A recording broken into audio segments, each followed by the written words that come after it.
gives me great pleasure to welcome you all to the College of William & Mary and the grand opening of our DVS Williamsburg office.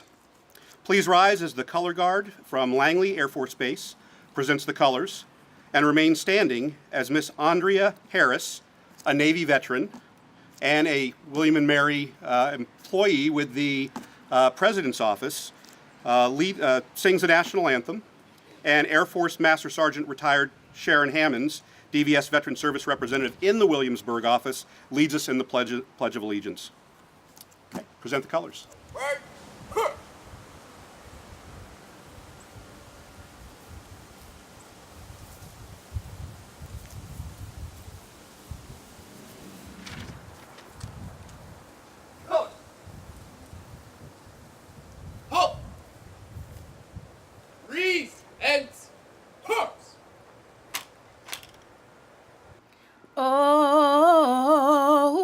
Oh, say, can you see by the dawn's early light what so proudly we hailed at the twilight's last gleaming, whose broad stripes and bright stars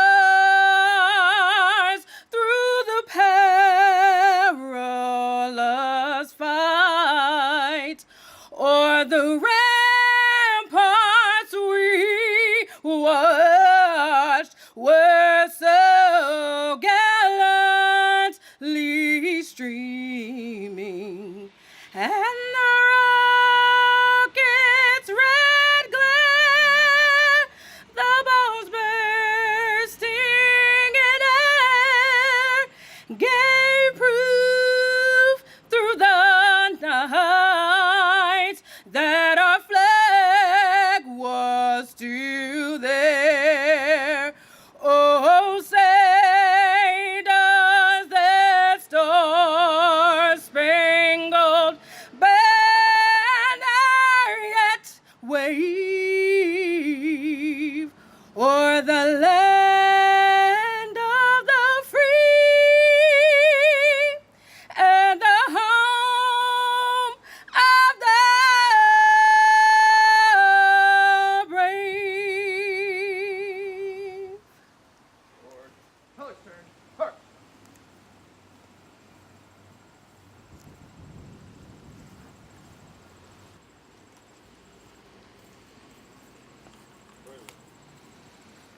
Please join me in saying the Pledge of Allegiance. I pledge allegiance to the flag of the United States of America, to the republic for which it stands, one nation, under God, indivisible, with liberty and justice for all. Well, again, I want to welcome all of you here today as we celebrate the opening of Virginia Department of Veteran Services Williamsburg office, which will provide benefits and behavioral health and rehabilitative health services to veterans in the local community. I'd like to recognize a few of our guests here today, some of whom you will hear from shortly. First, he needs no introduction, but the 72nd Governor of Virginia, the Honorable Terrence McAuliffe.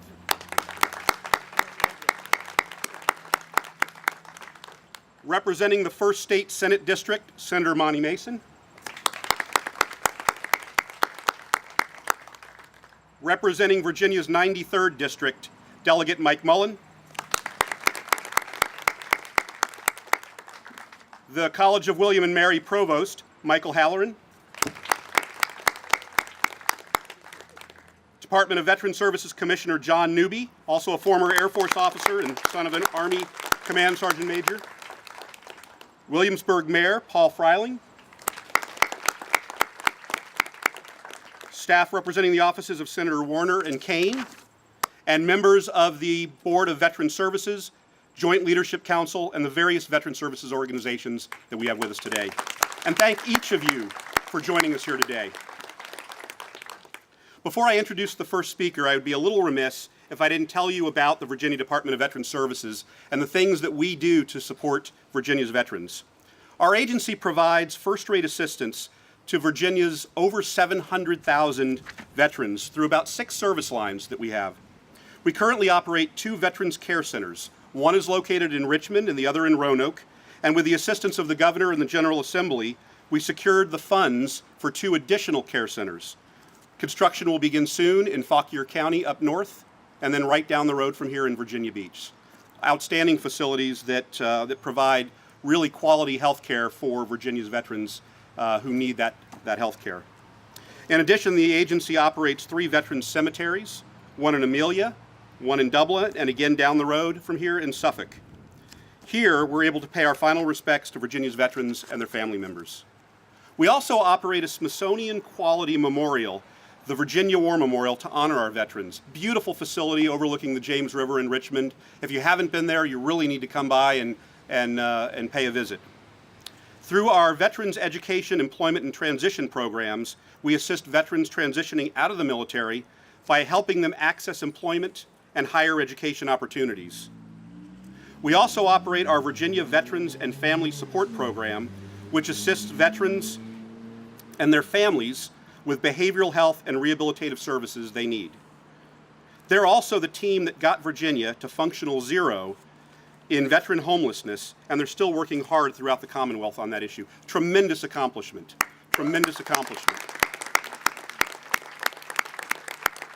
And finally, with the opening of this office, we will operate 29 DVS offices, benefits offices around the Commonwealth, with the mission of assisting Virginia's veterans and their family members obtain the benefits that they've earned through their service to the nation and to the Commonwealth. These offices and the benefits personnel who work for DVS filed over 28,000 veteran disability claims this past year and advised over 200,000 veterans on the services that are available both federally and in the state. This Williamsburg office is here to assist you and the thousands of veterans who live in the surrounding communities. I'd also like to thank Williamsburg and the local communities for allowing us to be part of your community. This is important to us. We want to be part of your community. We want to be involved in all aspects of your community. So anytime you need somebody to talk about veterans, anytime you need somebody to provide information on services that are available, please don't forget about us. Give us a call. And most importantly, I'd like to thank the College of William and Mary and the Lewis B. Puller Jr. Veterans Law Clinic for their tremendous partnership, not only in this endeavor, but also for the continual support of Virginia's veterans each and every day. It's now my pleasure to introduce the Mayor of Williamsburg, Mayor Paul Freiling, who will say a few words.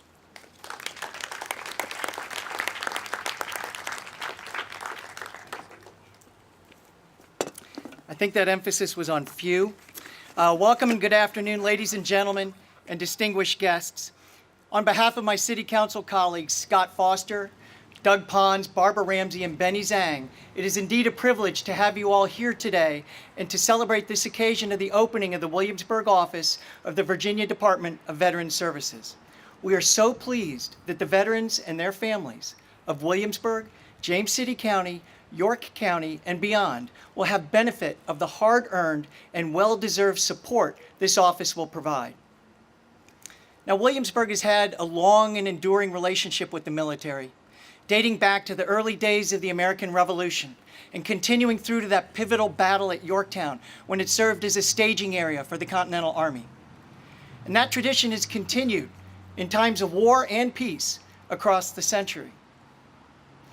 But our nation, our Commonwealth, and our community can never adequately repay the debt that we owe to our veterans.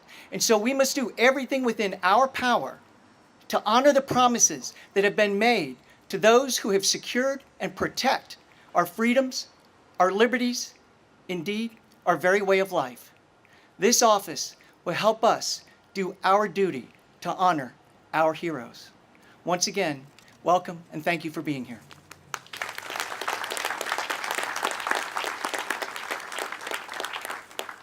Thank you very much, Mr. Mayor. Now it's my pleasure to introduce the delegate from the 93rd District of Virginia, Mike Mullen, who will also say a few words.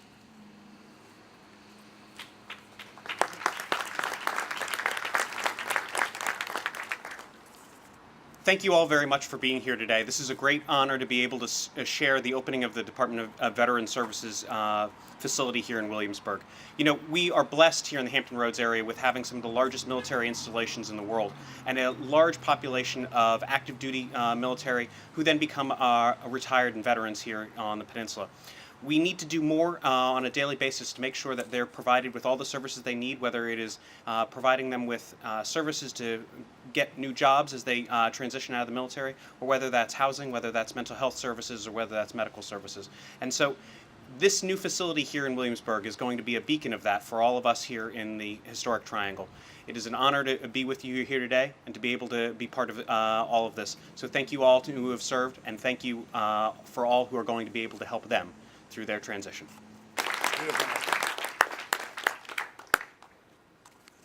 It's now my pleasure to introduce the senator from the 1st District of Virginia. And how cool is that, to be the 1st District of Virginia?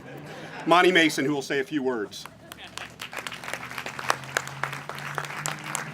I gotta admit, I like it. Hey, welcome everyone.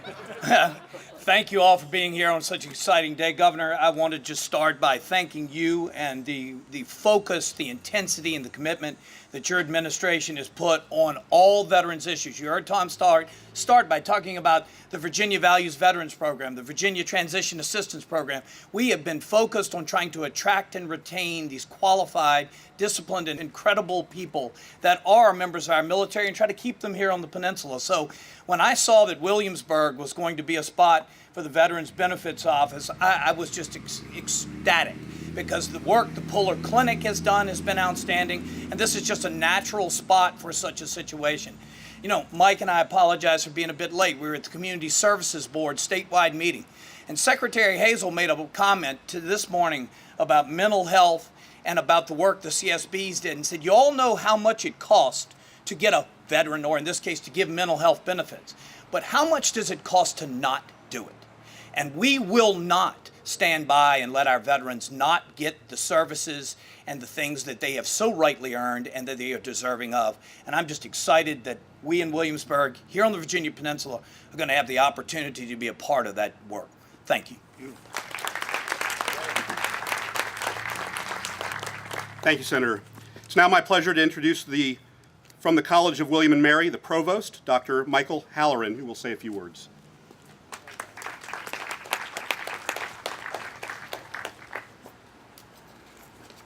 Thank you. Good afternoon to everybody. This is a glorious day. I'm referring to the weather, but also to the occasion. William and Mary has a long and proud history of service to our nation, beginning in the Revolutionary period all the way up to the present day.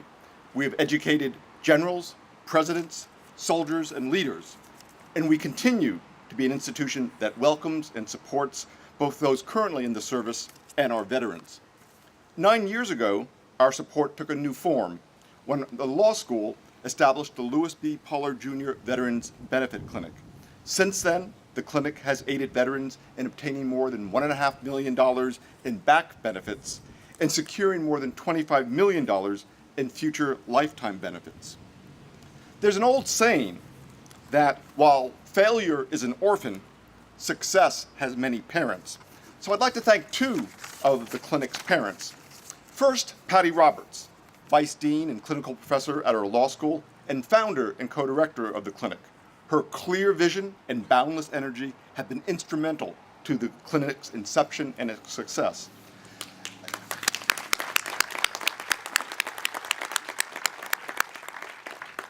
I'd also want to thank the General Assembly and Governor McAuliffe because they understood the clinic's great value and has provided invaluable funding.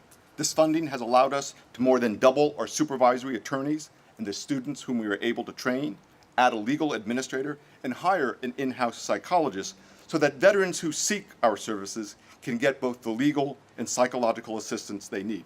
Governor, thank you.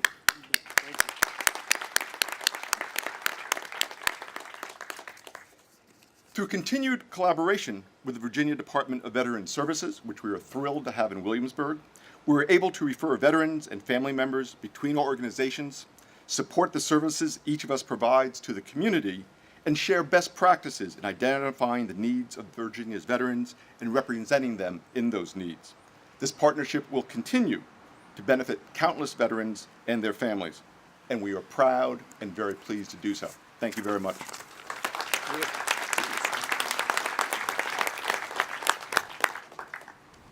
Thank you very much. We're very fortunate to have with us today the Commissioner of the Virginia Department of Veteran Services, John Newby. Commissioner Newby, along with recently retired Secretary Admiral John Harvey and current Secretary Carlos Hopkins, have been incredibly strong advocates for Virginia's veterans over the past 3 years. Can't overstate their efforts.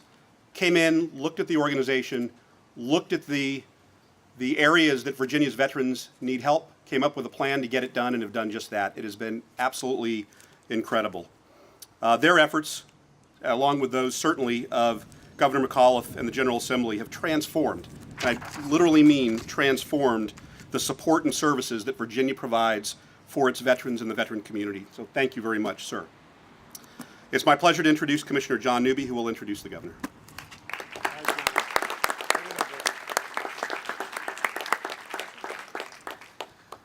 Good afternoon. I have what the governor's team has handed to me to read. Many of you know that I like to go off script, so this time I will not, but I will have my own little commentary at the end. So, Governor McAuliffe is working every single day to build a new Virginia economy and creating jobs in the 21st century industries. A lifelong entrepreneur, Governor McAuliffe brings a common sense business approach to his position as a Commonwealth's chief job creator. And the results speak for themselves. Since the start of this administration, the number of jobs in Virginia has increased by more than 215,000. He has closed over 1,027 economic development deals that will bring a record-breaking $16.5 billion, and those numbers are going up every single moment, in capital investment to the Commonwealth in the coming years. That is billions more than any other governor in Virginia history. Virginia's unemployment rate has declined from 5.4% in January 2014 to 3.8% today, the lowest in more than 9 years. That is the fourth lowest of any major state. Working across the aisle, he won bipartisan support to reform transportation, revolutionize education, and protect Virginians from gun violence.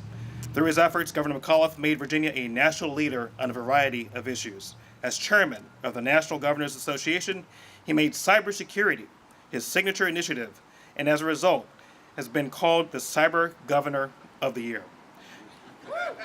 It's pretty good, right? Governor McAuliffe was named the 2016 Bio Governor of the Year by the Biotechnology Innovation Organization, was twice elected chairman of the Chesapeake Bay Executive Council, and he has been nationally recognized for his work restoring more civil voting rights than any governor in United States history. He has worked hard to make Virginia an open and welcoming place to do business and has led 32 trade missions to more than 24 countries. Ladies and gentlemen, before I bring the governor up, here are my brief comments. Leadership makes a difference. Many of us in here have touched the military space, either in the military or as a military family member. I see many of our uniform wearers who are here today, some in the military, many in first responders. We understand in all these communities that leadership makes a difference. Nothing happens without a good leader. And the reason why we're here today, the reason why we've been able to make all these accomplishments for the past 3.5, nearly 4 years, is because of this leader who we're about to introduce right now, the 72nd Governor of the Commonwealth of Virginia, the Honorable Terrence R. McAuliffe.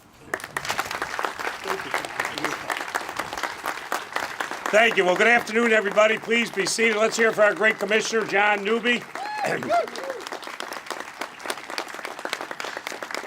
And I want to thank you all for being here today. I do have one update for the numbers. It was $16.6 billion, which I should tell you was $4 billion more than any governor in the history of the state. But you may have just seen the news. I just left the Capitol, where I announced that Facebook invested $1 billion today here in the Commonwealth of Virginia. So we're at 17.6. So we're going up, heading to 20, folks, before I leave office. But it is a great honor to be here. This is important. This is the 29th opening that I've done. I want to thank the Color Guard for being here today. I want to thank my friends at Enduring Freedom. Let's give this band a great round of applause. They have done all my office openings, and this is the 29th, headed to 30 by the time I leave office. Another campaign pledge that I met, right, Tom? Yes, sir. We're getting it done, but this is so important.